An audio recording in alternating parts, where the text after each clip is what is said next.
Assalamualaikum warahmatullahi wabarakatuh.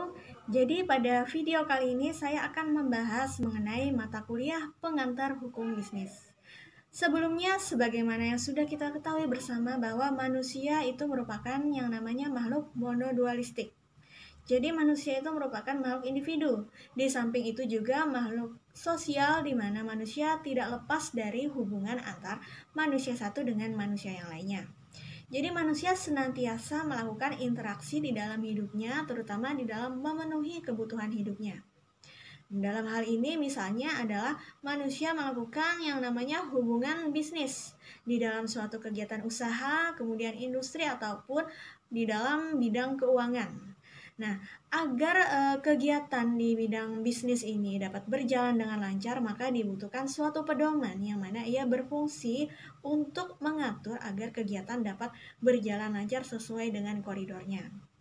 Nah, maka dari itu muncullah yang namanya hukum bisnis yang membahas berbagai macam tata aturan terkait dengan hubungan bisnis yang terjadi di antara manusia satu dengan manusia yang lainnya, misalnya di dalam masalah keuangan, kemudian perdagangan, industri, dan lain sebagainya hal. Nah, di dalam mata kuliah ini nanti saya akan membahas beberapa hal yang terkait dengan pada materi kali ini saya akan membahas mengenai pengertian bisnis dan ekonomi yang mana itu penting untuk kita pahami, kemudian apa saja sistem ekonomi yang terdapat di dunia dan juga di Indonesia. Selanjutnya kita akan memahami terkait dengan tujuan dan fungsi dari hukum bisnis dan juga kita akan mengenal lebih mendalam terkait dengan subjek hukum di dalam suatu transaksi bisnis ya. Dan juga kita akan mengetahui berbagai macam jenis-jenis dari badan usaha. Nah, untuk kedepannya kita akan banyak membahas bidang-bidang hukum bisnis ini, misalnya terkait dengan hak kekayaan intelektual, kemudian hukum perizinan, hukum investasi, dan lain sebagainya. Baik, silakan disimak dengan baik. Baik, langsung saja ya. Jadi yang pertama saya di sini akan membahas pengertian dari bisnis dan ekonomi. Jadi ada beberapa pakar yang sudah mendefinisikan arti dari bisnis itu sendiri. Bisa dilihat di situ. Yang pertama dari Prof. Owen, bisnis ialah suatu perusahaan yang berkaitan dengan produksi dan distribusi barang untuk dijual kembali ke pasar atau memberikan harga dalam setiap barang ataupun jasa. Ini fokus pada kegiatan dari perusahaan itu. Yang kedua dari Urwig dan Hon, ini senada dengan definisi sebelumnya bahwa bisnis adalah perusahaan yang memproduksi dan mendistribusikan serta menyediakan barang atau jasa yang diperlukan masyarakat atas dasar kesediaannya dalam membeli atau membayar. Dan definisi yang ketiga ini dari Norton, jadi bisnis merupakan suatu pertukaran barang, jasa, ataupun uang dengan tujuan memperoleh keuntungan. Nah, ini adalah pengertian yang lebih simpel yang bisa kita pahami ya. Selanjutnya adalah pengertian dari ekonomi. Kalau yang tadi adalah pengertian dari bisnis, ini adalah pengertian dari ekonomi yang disebutkan oleh Abraham Maslow. Ekonomi ialah suatu bidang keilmuan yang dapat menyelesaikan permasalahan kehidupan manusia lewat penggemblengan seluruh sumber ekonomi yang tersedia, berdasarkan pada teori serta prinsip dalam suatu sistem ekonomi yang memang dianggap efisien dan efektif.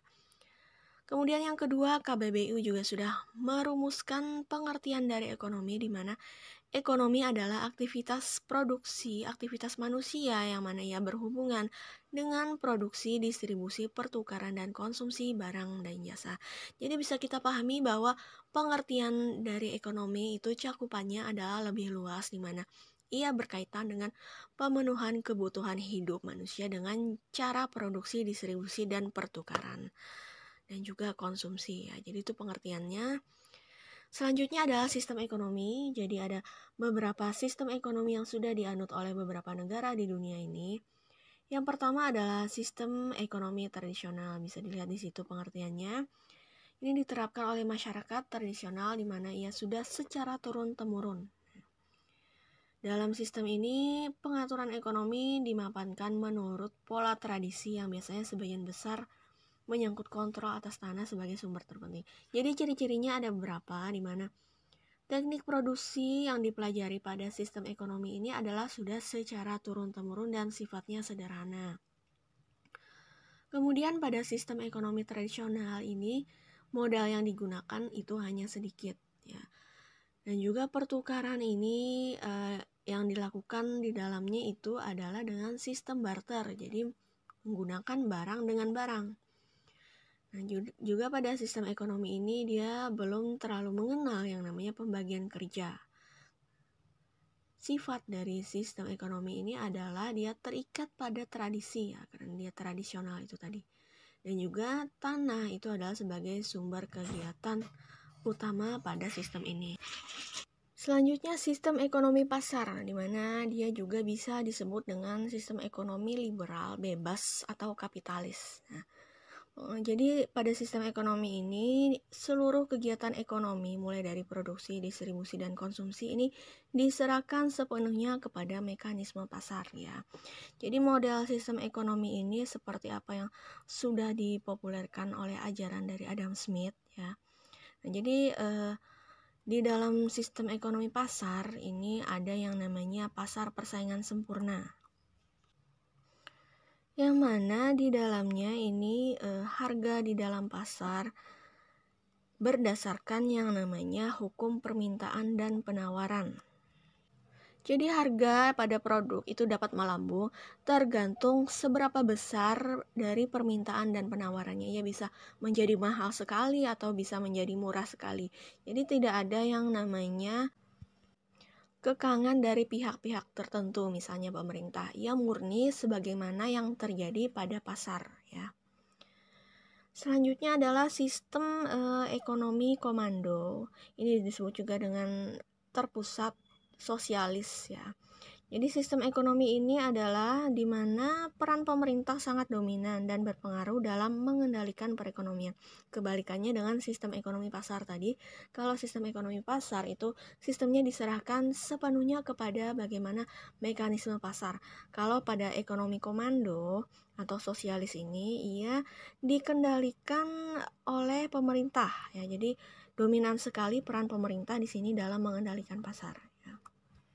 Yang keempat adalah sistem ekonomi campuran. Nah, jadi ini merupakan campuran dari sistem ekonomi pasar dan terpusat, di mana pemerintah dan swasta saling berinteraksi dalam memecahkan masalah ekonomi.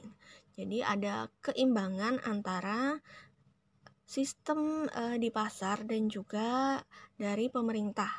Nah, jadi namanya adalah sistem ekonomi campuran. Sehingga pada sistem ekonomi ini biasanya dikenal dua sektor, yaitu sektor swasta dan juga sektor negara. Nah, bagaimana dengan sistem ekonomi di Indonesia? Jadi sebelumnya itu sudah banyak dirumuskan oleh tokoh-tokoh ekonomi di Indonesia.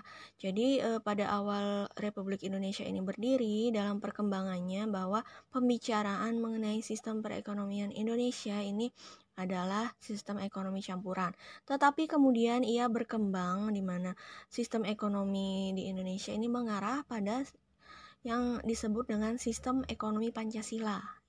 Jadi bahwa sistem ekonomi Pancasila ini adalah ekonomi yang ia dijiwai oleh ideologi Pancasila, yakni sistem ekonomi yang merupakan usaha bersama berasaskan kekeluargaan dan gotong royong nasional. Nah, jadi sistem ekonomi Pancasila ini menjadi sumber ideologi bangsa Indonesia, yaitu Pancasila untuk membawa keharusan dan dijadikan dasar atau pedoman di dalam kehidupan kita berbangsa bernegara ini. Nah, sistem ekonomi Pancasila ini juga disebut dengan sistem ekonomi demokrasi ekonomi. Ya, jadi sistem demokrasi ekonomi inilah yang kita anut di negara kita Indonesia. Nah, ciri-cirinya itu dia bahwa perekonomian itu disusun sebagai usaha bersama berdasarkan atas asas kekeluargaan, dan inilah yang menjadi aspek pentingnya. Kemudian juga cabang produksi yang penting bagi negara ini dikuasai oleh negara. Bumi, air, kekayaan alam ini juga dikuasai oleh negara, digunakan sebesar-besarnya untuk kemakmuran rakyat, di mana ini sudah tertera sebagai pedoman di dalam menjalankan sistem ekonomi.